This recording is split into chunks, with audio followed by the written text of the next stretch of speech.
Seja muito bem-vindo ao episódio número 2 do Diário de um Projetista de Estruturas. Nessa série de vídeos aqui no nosso canal do YouTube, a gente sempre vai trazer para vocês conteúdos de coisas que acontecem no meu dia a dia, daí o nome Diário de um Projetista, né? Para você entender exatamente as coisas que acontecem, os problemas, a obra ligando, o coordenador de projeto lá perturbando no telefone, querendo tirar o pilar do canto, né? O FCK deu errado, enfim, a gente vai trazer sempre conteúdos dentro do esperado ali de altíssimo nível para você entender o que é o dia a dia de fato de um projetista de estruturas. E no episódio de hoje a gente vai falar aqui um pouco dos cuidados que você tem que ter em viga quando você tem efeito de torção, vigas circulares, muito mais preocupado no lado do detalhamento do que propriamente no lado do cálculo da modelagem. A gente vai te falar também de modelagem, mas o nosso foco hoje aqui é te mostrar um caso de obra. Esse caso de obra especificamente nem é meu, é de um aluno mentorado por mim,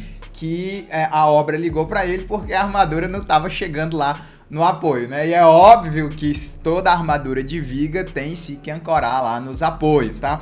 Vou te mostrar aqui na tela, pode passar aqui para a tela, Ângelo. O caso lá, ó, você tá vendo a viga curva dele aqui, né? A viga curvinha que a gente vai trabalhar aqui hoje. E você tá vendo que de fato nem a armadura positiva da face externa, nem o negativo e nem as armaduras da face interna estão chegando no apoio. Vou te mostrar aqui outra foto, ó, uma tomada de cima. Você vê que a armadura negativa aqui, ela mergulha antes. O pilar tá aqui, essas barras verticais que você tá vendo aqui à sua direita. E você tá vendo também que na face interna a armadura, ó, foi cortada. Ela não tá entrando no pilar. Aqui, meu amigo, é concretar e dar problema. Na hora que a carga atuar, isso aqui vai quebrar, porque você tá vendo que tem um vazio aqui sem armadura. Novamente uma foto aqui também de cima, só para você entender o ocorrido, né? De novo, a armadura não chega no pilar. Mas por que que esse tipo... Volta aqui, Ângelo. Por que que esse tipo de situação acontece, né? O que que leva um projetista a mandar a armadura da viga lá para a obra equivocada? Não é uma coisa, obviamente, que ele quis. Isso é um defeito que alguns softwares têm, tá? Muitos softwares, preste bem atenção no que eu vou dizer, muitos softwares de engenharia de estruturas, em vigas inclinadas e vigas curvas, as barras longitudinais, elas são geradas por um ponto médio do eixo da curva. Você sempre tem que lembrar que em estruturas reticuladas, ou seja, estruturas que são modeladas por elemento de barras, via de regra você vai ter uma barrinha ali no eixo do seu elemento, né? Isso acontece lá na laje nervurada, isso acontece no pilar, isso acontece na viga também. A viga normalmente ela é modelada por um eixo na barrinha, uma barrinha no eixo, e normalmente é por esse caminho aí que o tamanho da barra vai ser gerado. Aí você tem que ter cuidado com o seguinte: se tua viga é reta, né, uma viga horizontal, vertical, o lado esquerdo da viga, o lado direito da viga e o eixo da viga, eles têm absolutamente o mesmo comprimento, concorda? Quando você tem uma viga curva, isso não é verdade. Ó, vou te mostrar aqui na tela, volta aqui. A viga V22, ó, ela está apoiada na esquerda num pilar, ela é uma viga curva, e ela tem aqui à direita, ela é apoiada na viga V11. Eu vou fazer o seguinte: esse pavimento aqui que você está vendo é o alto de um prédio de 36 pavimentos, tem até aqui o 3D gerado, estou só te mostrando o 36º andar, que é uma zona aqui que vai ter piscina, né? E tem aqui a nossa viguinha curva, que está bem aqui assim, ó, na fachada do prédio, tá? O que que acontece numa situação dessa, ó? Bem, vamos dar uma olhada aqui na forma, tá? Eu vou abrir aqui a forma junto com vocês. Tá aqui a nossa forminha, você tá vendo a viga V22. Na forma, o desenho normalmente vem quebrado, ó, como você tá vendo aí, tá? Não é uma linha contínua. Então nós vamos fazer o seguinte: nós vamos desenhar um arco aqui por 3 pontos. Vou tirar do apoio, mais ou menos aqui do meio, e também aqui do apoio. Vou desenhar o arco novamente. Então, vou pegar agora desse apoio aqui para o centro e para esse último apoio. Só que eu não quero, gente, o comprimento do arco pela face, porque a barra ela vai no cobrimento, certo? Então, eu vou pedir para fazer o desenho aqui de uma paralela a 3 centímetros, né? Adotando um comprimento de 3 centímetros para dentro e 3 centímetros a partir da face externa também. Então, daqui para dentro. Vou tirar agora, ó, os arcos aqui para fora da viga. E aí você vai ver uma coisa muito curiosa agora, né? Tá aqui o arco interno, tá aqui o arco externo. E vou pedir para exibir o comprimento desse arco. você está vendo que esse arco interno tem 523 e esse arco externo tem 590. O que é isso aqui? O comprimento da barra na face interna, ali no cobrimento do lado interno, e o comprimento da barra na face externa, eles têm quase 70 centímetros de diferença. E olha só como o programa desenhou, com 6,15. Mas 6,15 é o comprimento reto da barra. Então, muitas vezes, você vai fazer 6,15 porque ele está fazendo pela média, lembrando que ele está calculando a ancoragem aqui também, mas a gente até pode calcular aqui logo pela ancoragem também, ó. Vamos dizer que ele vai colocar aqui 35, vamos dar 30 centímetros de ancoragem para cada lado, né? Então, se eu estou com 523 mais 60 me daria ali 583. E na segunda situação, eu vou ter 590 mais 60, eu vou precisar de 650 de barra reta. Então, num você precisa de 650, no outro você vai precisar de 585, né? A gente pode arredondar aqui, ó, 583 mais 60, 580, né? Então, 580 e 650. E quanto foi que o TQS botou? 615. Ou seja, essa barra nem serve para uma, porque ela fica longa demais, e nem serve para outra, porque ela fica curta demais. E foi exatamente o que aconteceu aqui, né? Ela ficou curtinha, não coube, né? Não teve como ancorar, e aí você tem que fazer essa correção. Enson, já entendi que eu tenho que corrigir, pelo que você falou, teria que ter uma barra com comprimento reto de 580 e a outra barra com o comprimento reto de 650. Mas como é que eu faço isso? Muito simples. Aqui o nosso momento pediu 4 barras de 10, certo?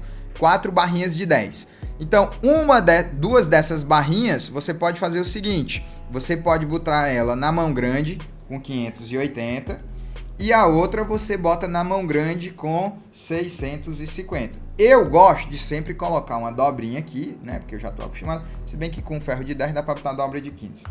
E botar uma dobrinha. Mas você não é obrigado a botar a dobrinha. Agora sim, ó, 2N6, 2N5, 2 barras indo pela face externa, 2 barras indo pela face interna. Você apenas tem que indicar aqui no corte, consertar o corte, porque 2 dessas barras tem que ir na face esquerda, 2 tem que ir na face direita. Enson, e no negativo, precisa dessa correção também? Às vezes precisa, porque aqui no negativo, ó, nesse caso específico, as barras já estão cortadas. O que é que eu lhe recomendo fazer no negativo? Traga as 2 barras aqui até o ponto médio, apaga o porta-estribo. Nesse caso aqui do N2 com N3, eu faria o seguinte, deixaria aqui 2 de meia e deixaria uma dobra aqui de 20 e apagaria o N3, né? Que aí eu tenho 2 de meia que vale a 3 de 10. E aí, coloca aqui uma emenda generosa que dê ali, certamente lhe dê segurança de que essas barras vão passar uma pela outra, tá? No combinado, ó, se eu pegar aqui o 650, que é a maior extensão, então eu tenho que, na soma dessas 2 barras, ter pelo menos 650, o que é equivalente a pegar 650 e dividir por 2, ter 2 barras de 325. Aí o que é que eu gosto de fazer? Eu gosto de deixar uma emenda ali de 40 a 50 centímetros. Então, suas barras, em vez de ter 325, elas vão ter 325 mais 40, dá 365. Aqui no caso tem uma 356 e outra 375. Eu deixaria, mas nada impede que você diminua 10 desse e aumente 9 desse. Ficaria as 2 barras aí com 365. E aí o que vai acontecer no negativo? Quando eu tiver na face, volta aqui para mim. Quando eu tiver na face mais externa, que o comprimento é maior, a emenda vai ser menor.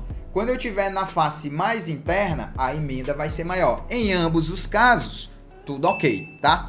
Vou lhe dar aqui uma cereja do bolo, né? Um a mais, um bônus aqui para você que acompanhou até o final do vídeo.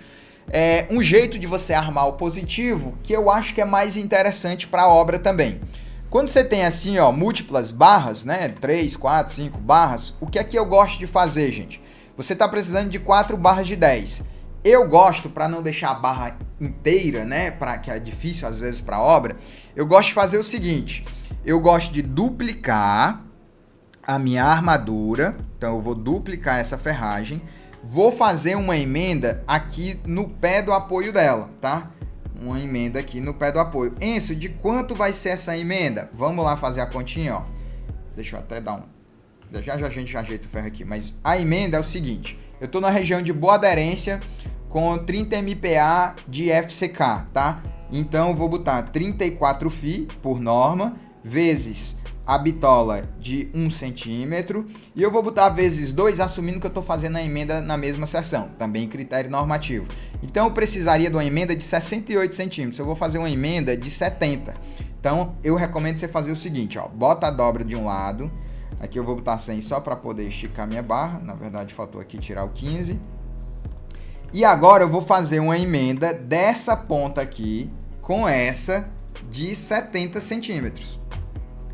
Então agora está feita a emenda. Nesse caso aqui específico, obviamente que eu tenho que reposicionar a minha armadura aqui, tá? Mas nesse caso específico aqui, eu tô com 70 de emenda, eu posso diminuir agora o meu 580, né? Eu poderia diminuir aqui, mantendo a emenda, né? Então, por exemplo, eu avanço aqui, sei lá, 1 metro, para deixar o traspasse perto do apoio, tiro aqui 1 metro, né?